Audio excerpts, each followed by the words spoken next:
Hi guys, welcome back to my channel. Today I'm going to show you how you can add rainbow color effect in InVideo.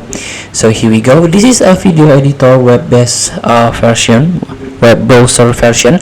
So you can sign in with your account or sign up with a Google account in order to edit your projects.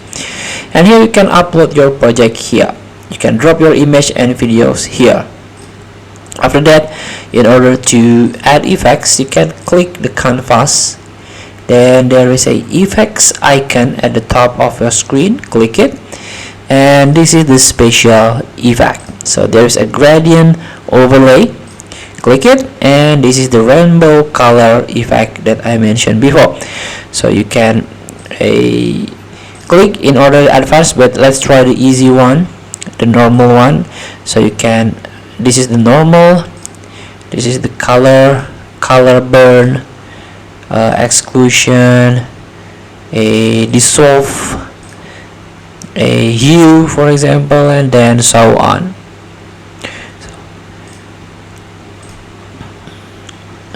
So this is the normal one. So you can try to adjust the opacity.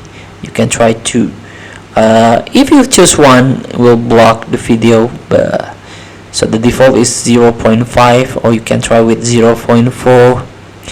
Blend factor, this is like saturation, and the color. So you can try to change the color by yourself. This, for example, more red, or try to change with green one. So feel free to try. Thank you for watching. Don't forget to comment, like, and subscribe, and circle the next button below. See you in the next video.